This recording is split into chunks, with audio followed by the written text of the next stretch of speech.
Many people hate change. I don't know anybody who really truly likes change, honestly. But when you throw change into a company and you've got employees and team players and vendors and all these things, people don't like change.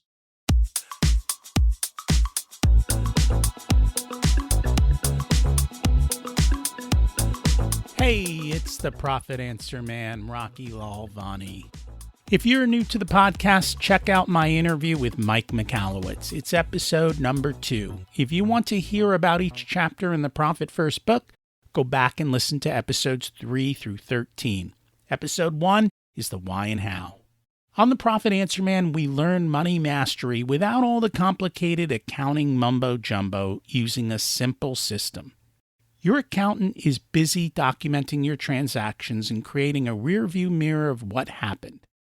My guess is you don't even look at the reports they sent you. If you're like most business owners, you struggle with this. And it's not your fault. We aren't taught money in school, and accountants aren't taught how to be profitable. The Profit First system created by Mike Michalowicz works, and he certified me to help you implement the system in your business. Remember, the new equation is sales minus profit equals expenses. Let's face it, without cash flow, you can't pay your employees, buy needed materials, or pay your mortgage and support your family. I help you to do that and more, so you can focus on the parts of the business you love and receive the rewards for your labor and investment into your business. The stronger you are as a business owner, the more jobs you create, the better we are as a country. Small business owners are the backbone of America, and for that, you deserve to be well rewarded. Just remember, more revenue does not equal more profit. That's why we focus on the bottom line. Do you want to learn how to boost your profits 30% in 30 days? That's a pretty wild growth rate. We've got Marcia Riner on today, and she's going to talk about how to do that. She's got 3 of her top overlooked strategies, which include cutting costs, raising prices, and exploding your bottom line. What I don't think most people realize is how small differences can make massive impact on the bottom line. And so it's not as hard as we might think it is. But here's the thing. It's boring. It's not sexy. It's not showy. It's just basic things that so many of us overlook. At the end of the day, your business is a math problem. Figuring out that math problem, seeing where the tweaks are, and what creates the biggest leverage is the key. Our guest is Marcia Riner. She is the CEO of Trajectory Consulting. She's a speaker, author. She's got her own podcast. She helps business owners when they are looking to increase their revenue, take home more profit, and grow their value of their business. Sounds a lot like what I do, and I love sharing ideas from others who do the same. Let's meet her. Welcome to the Profit Answer Man, Marcia Riner. It's great to have you join us. Thanks, Rocky. I appreciate you giving me the opportunity to be here. And I'm very honored to have you. Can you share a little bit about yourself and your business? Yeah. So my company is Infinite Profit Consulting, and I've been doing this in one way, shape, or form for, probably 25 years. But it all kind of stemmed up from me being a financial advisor. And as a certified financial planner, I would talk to my clients about their retirement. And a lot of my clients were business owners. So they'd come into the plan with the idea that they were going to sell their business someday. And I said, great, what's the value? And they'd come up with this Shark Tank kind of idea. 10x EBITDA, and we're going to have all this stuff. And I'm like, oh, great. So what are you going to do to ensure that that value will be there when it's time to let go, right? And they never really had solid ideas. So back in 2016, life started to shift for me, and I decided to take all the coaching and training I had invested in myself and start to turn it around with my business owners. And that's where I really started having a great time of planning the company for growth and profitability so that they could retire someday and count on that business asset as a part of their retirement plan. And I've never looked back. I love it. It's funny. I have this picture over on the wall over here, and it says, profit is not an event, it's a habit. Right? Yes. If you're going to have 10x EBITDA, you better have EBITDA, right? You better have the E, which is earnings, which is the same, not exactly the same as profit, but along the same concepts. If you don't have profit today, 10 times 0 is 0. Exactly. And I think that's part of it. But, funny thing is that business owners that I've met often have come into their business, leaving corporate, whatever, by knowing some little skill, right? And then they mistakenly wrap a business around it without understanding the key functions and other roles that take place in a business.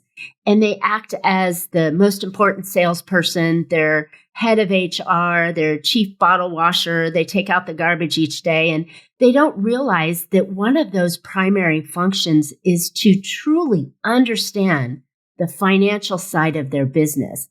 And they go off chasing customers and putting out fires and forget about or depend on, which is kind of worse, their accounting partner to make sure that they're doing the right thing. And it's not a common practice for your CPA to tell you that you're profitable or what you can do to make yourself more profitable.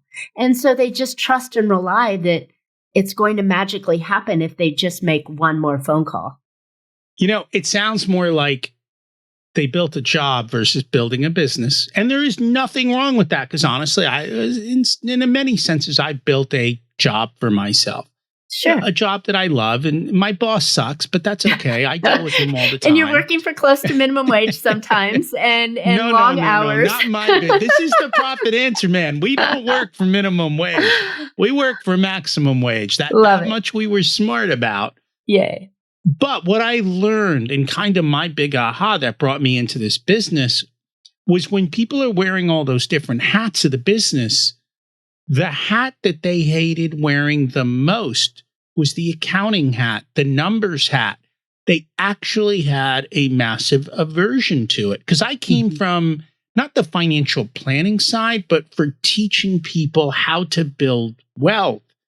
And I realized that, people really had a lot of issues around money mindsets, around spending and all these behaviors. And then I found out, well, business owners are people and they have the same problems in their business and it doesn't change. And so for many of them, it's definitely that same issue that you're talking about. And exactly. So you have to wear that hat. I think I'm married to a CPA, so I can say these things, but they're the same way. They love their craft, which is doing a tax return. Well, doing a tax return has nothing to do with running a profitable business. It's nothing more than reporting how that business did based on how the government wants you to put it on paperwork so that they can take more money from you we won't even go into that. Yeah, a friend of mine and I came up with this years ago. There's 3 ways to look at your financials. There's the good way that you want to look at it if you're asking for investment from somebody on the outside. So you make your company look really good. Then there's the ugly way is what you want to give to, the IRS so you don't have to pay as much taxes. So you make your company look horrible. And then there's the bad, which is the day-to-day, input, output of your accounting. It's all the same numbers, but you can highlight it in different ways to make it look better and make it tell a better story. Which is the funny thing. I am not an accountant by any means. I've just learned so many little tricks about looking at the numbers to make it make sense and to see that data tells you a story. And how can you make little incremental changes along the way? Not big, hairy changes, because those make everybody uncomfortable, but little incremental changes in the drivers that affect those numbers. And that's really where I found my sweet spot and helping customers to increase their profitability. And that makes a lot of sense. I think the problem is too often I've noticed business owners always look at the rosy side of numbers. They make up the rosy side of numbers. They don't actually know the reality of what's happening in their business, and they just think it's okay. And unless you do the math, you don't really know. So we're here today to talk about how do we get profitable in 30 days. Yeah. I'd love to hear how we do this, because I believe, like what you said, small, simple steps get you to where you want to be. Well, you know what? I found a little trick with a couple of the strategies that I use with my clients that when stacked upon each other, they really make a huge impact in the business. But the funny thing about it is that, like most business owners, they're chasing all the sexy strategies, right? They're going after AI, where I can do this, or, I've got this new market to be in, or, if we just sell over here, we can be. And they jump from the ground, the foundation, into the fifth floor of their business and start charging ahead. And some of the really basic pieces that they forget to go back and look at are how I can tweak that profitability and boost it really quickly in 30 days or less. And funny enough, they're not sexy. They're really actually kind of boring and basic. And they come back and they go, really? And I'm like, yeah, but it works. So what are some of these boring strategies? Well, funny enough, it happens to do with, I think, the third piece to your equation, which is expenses, right? I believe your equation is sales minus profit equals expenses. So those expenses really drive, because you can boost revenue all you want, but if you can't manage your costs, you're going to be in a terrible situation. So the first place I like to look at, and whether you're a service company or you're a product company, it still matters. And the first place I love to look at is the cost of goods sold. This is what you look at, the expenses that help you to sell your product. And obviously, if you have a widget you're selling, there's a lot more things you can look at and change and fix. But even service companies, when you're looking at labor and marketing and pieces that all come into how you're selling your product and making your product, you can still look for opportunities to cut costs there. And when I talk about cut costs, I'm not talking about taking a hatchet and cutting all costs. Little incremental changes like 5% adjustments combined can have a huge impact when you look at the cost of goods sold. Now remember, this cost changes with the number of units you sell. So if you sell 1 unit, it's the same fixed cost as if you sell 100 units. Now, granted, some of them you may have volume adjustments that lower the cost at higher volumes, but you want to look at the items that you're spending to make and produce your product. And that's the first place I look. And I think this is one of the things that people don't always realize. When you look at sales minus cost of goods sold, that's generally what we call gross profit. Let's just say we have a company with a 10% profit margin.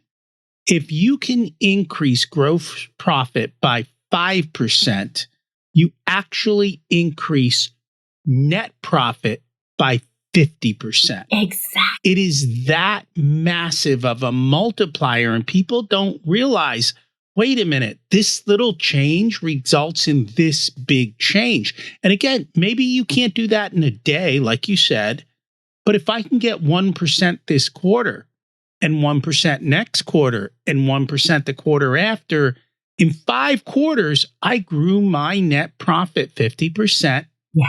1% at a time. And that's the way we like to do things. And having that kind of change is not disrupting to the company. So many people hate change. I don't know anybody who really truly likes change, honestly. But when you throw change into a company and you've got employees and team players and vendors and all these things, people don't like change. So when you look at those, like you said, the little 1% that add up, it's easier to implement that when you can do it. And when you're looking at cost of goods sold, you can look at your vendor relationships. You can look at how you're paying those vendors. Are you getting a 30-day free money on your payment to them? There's so many little itty bitty things that unless you really look at your cost of goods sold with a magnifying glass, you're going to shy right over them and go, oh, that's just normal business. I can't change anything, so I'm just going to keep chugging along. You'd be surprised what a little bit of negotiating can do for your bottom line. It can. And that kind of also reminds me of, we talk about treasury management, and nobody understands treasury management. It sounds like this big word, but it's literally managing the treasure in your business, which is your cash. A couple of years ago, and for the longest time, most business owners got 0% interest. Mm-hmm. Today, you can get 5% plus interest, mm-hmm. which means that if you're not paying somebody for a little bit longer, you can earn interest on that money. And when you do that across an entire year, you actually can make, and you have to make sure that your bank is working with you, or you find somebody who's going to work with you, that you're going to get 5% on the money sitting in your business.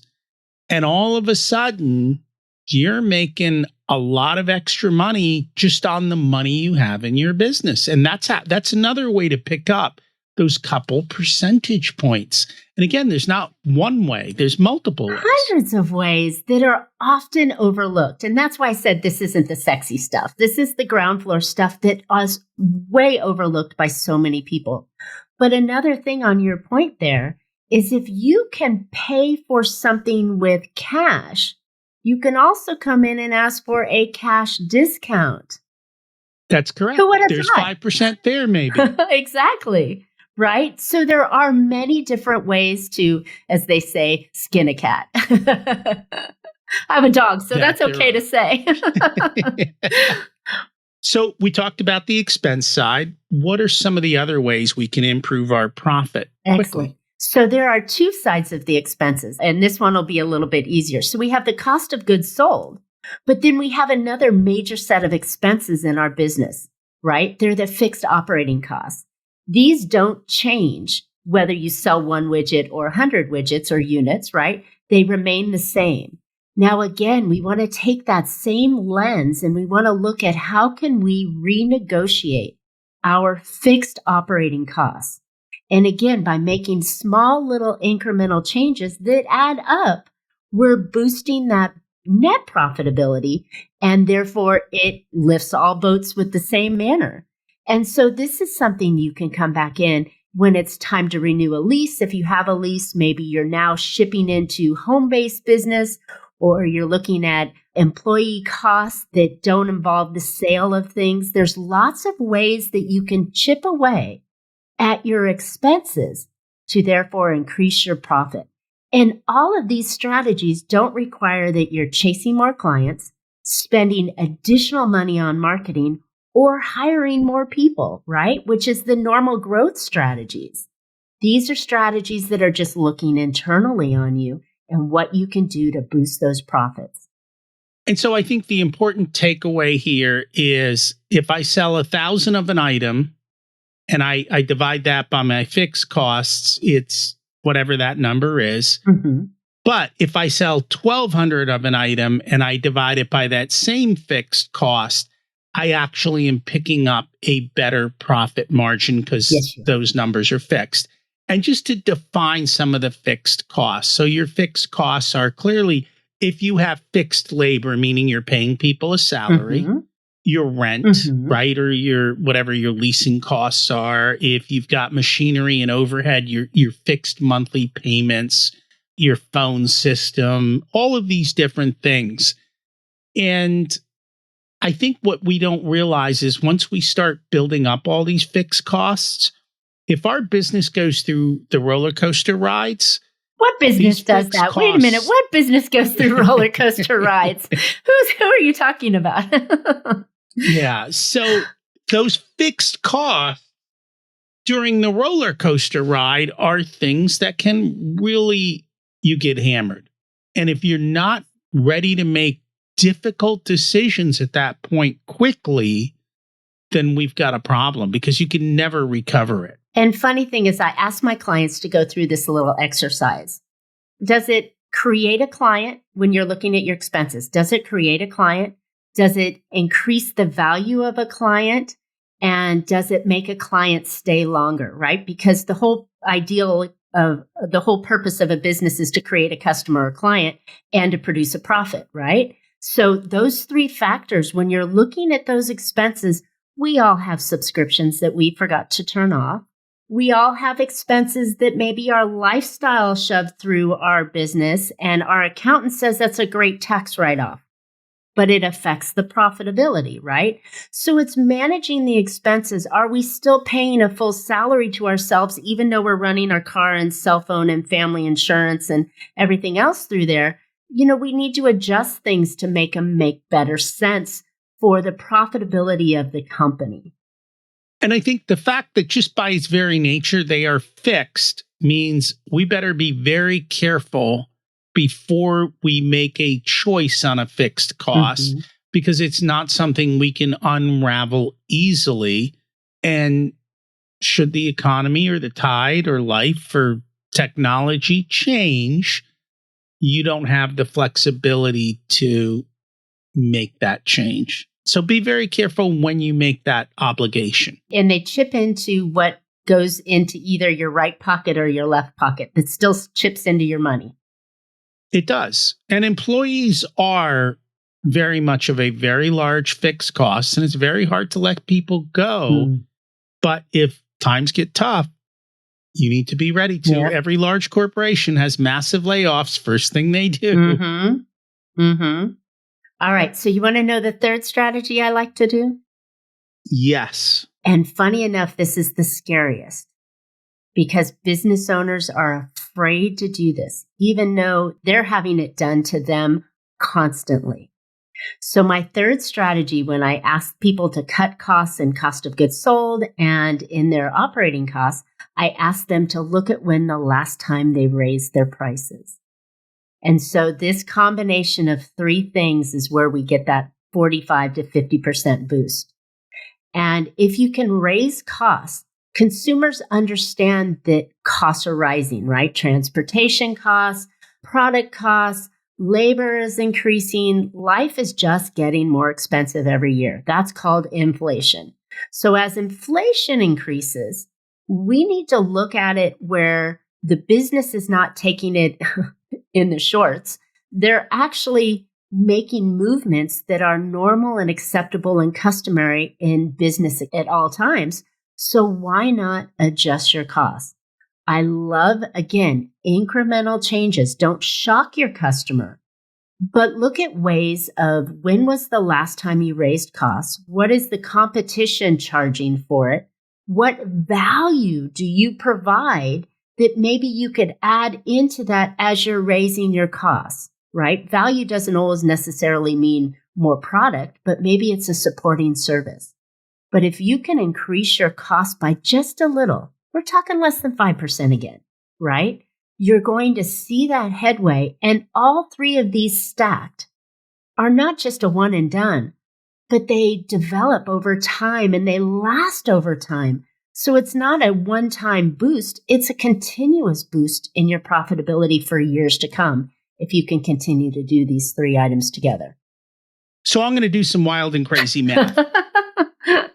Okay? Because I think, I say every business is a math equation. Let's say you're $1 million business and you got a 10% margin. In other words, profit margin. So if I'm $1 million business and I have a 10% profit margin, at the end of the year, I have $100,000 in profit, correct?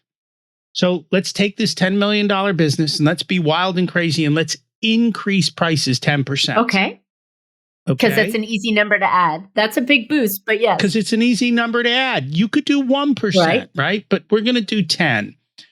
That immediately adds $100,000 to my bottom line. Yes. So now my profit is $200,000. Yes. But you're going to go, people are going to leave. You're right. It's a very so let's small say, number. but wait, I'm going to do the math. Let's just say 20% of people say goodbye. Yep. Here's the first thing to remember. Those 20%, were probably your pain in the butt customers anyway. Yes. Right? They were buying you because of price, not because they loved you. So now, if you think about it, our revenue goes from 1.1 million. We lose 20% of that. So that takes us down to 1.8. 1.8 or 1.6. Did you lose the whole thing?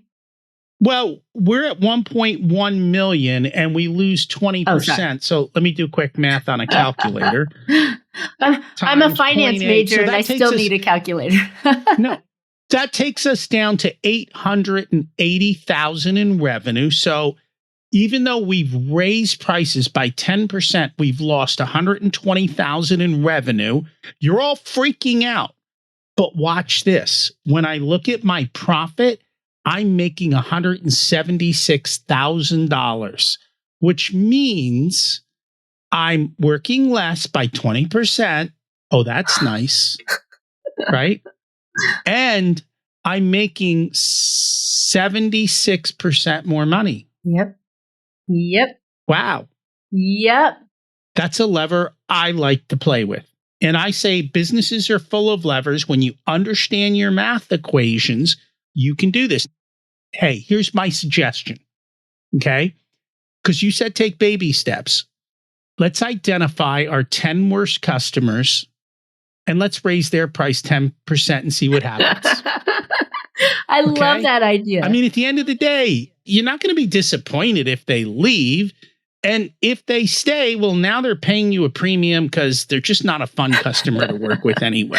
I love it. I love it. You know, creative thinking, and that's where people like you and I come in to help business owners that are so busy in the trenches that they don't have the time to look at what little levers you can pull that will make huge changes to your company and the profit. And again, profit is what goes in your pocket or can be reinvested back into the business. Or, oh gosh, yes, you're going to have to pay more taxes on it. But you know what? You got more money to pay taxes with.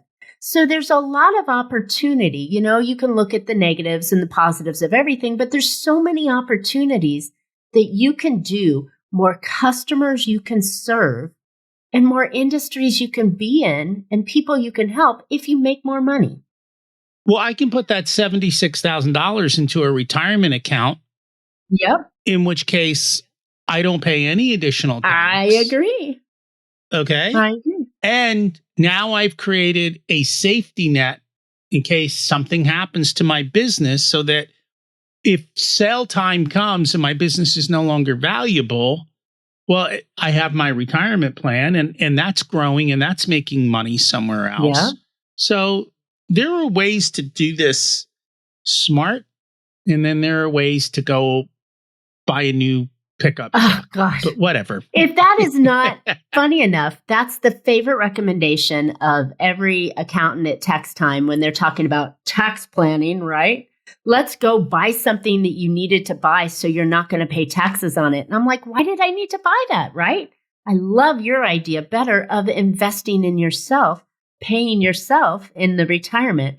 But that's a whole nother story that I can go on years about. But it's like, thinking about your business in a different way. Nobody made it successfully to the top on their own. They had advisors and people that helped them look at their business in ways that they didn't think to look at. And that's the value of advisors, is that they're able to say, hey, have you thought of this? Here's how the calculation. I bet not one business owner, well, very, very few business owners would know how to do that calculation you just did, to even realize the direction they're going in. And so I will challenge you. They didn't need to buy the truck. They wanted to buy the truck, which is a separate situation. Yes. Right? And that's okay. There are needs and wants, and we need to understand what they are and whether or not buying the truck is going to make your business grow, because more than likely it's not. Correct. And so let's be appropriate with that. Any other suggestions that you wanted to chat about but didn't get a chance to? No, I think that I can go on for days. I've got definitely 50 some odd different strategies that I use. And various situations with my clients, but I think these three stacked together are really the most impactful, that I can help get an immediate boost with my customers right off the get-go, and it lasts, right? They're learning a new habit to change their business for the better that impacts everybody. And I appreciate that. At the end of the day, we are all about how to increase profit and then how to remove it from the business and keep it so that you can grow your personal wealth. And Exactly. that's why you went into business. So let's at least make sure that we do that. If people would like to learn more about you and your services, how do they do that? Well, you know what? You can always go to my website, Infinite Profit Consulting, and you can gather. I've got 3 books there. I've got my Profit Booster Strategy program that, I just kind of explained to you. And, I'm all about giving and sharing ideas, because I know that when the idea starts to flourish inside of you, you'll want to take action on it. And really my strength is helping my customers take those action steps and get the strategies implemented in their business so they can continue to do their business better and stronger. So yeah, go to Infinite Profit Consulting, nose around in there, watch my podcast, Profit with a Plan. Rocky, I believe you were on about a year ago, maybe a little longer than that, as a guest on my show. And, there's always, again, I'm always sharing ideas. So if you're open to it, reach out. And we'll put those in the show notes. Thank you so much for joining us today. Thank you, Rocky. I appreciate the opportunity. What were your takeaways today? What can you do differently? Look, I know some of this stuff is boring, like cutting expenses and raising prices a tiny amount. But you would be shocked at the huge payoff to your bottom line when you keep making tiny little improvements in the way things are done. As I said, every business has a math equation. You've got to figure out yours and start to tweak it. Now, we want you to go out and start making more money, not spending more resources. We've already shown you today how to be more resourceful. And remember, we focus on the bottom line, which at the end of the day means more money in your pocket. If you'd like for us to be a part of your profitability journey, we have different programs available ranging from do-it-yourself to one-on-one coaching. Our course, The Profit Blueprint, teaches you everything you need to know to transform your profitability. There are 3 different tiers ranging from DIY to done with you, so that businesses of all sizes can get the support that's best.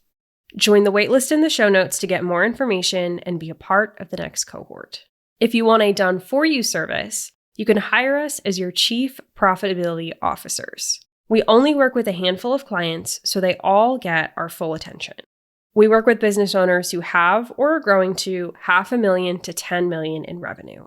You can use the scheduling link in the show notes to get on our calendar for a good fit conversation to see if we're the right people to support you and how we can help you. This episode of the Profit Answer Man podcast is brought to you by SMBpodcastnetwork.com. The network is a collection of podcasts and shows from around the internet which focus on bringing you interviews with amazing guests who share actionable advice, ideas, and information for small and medium-sized business owners and entrepreneurs. Visit www.smbpodcastnetwork.com to find more great shows and easily subscribe to be notified of new episodes. It's a great way to discover quality content.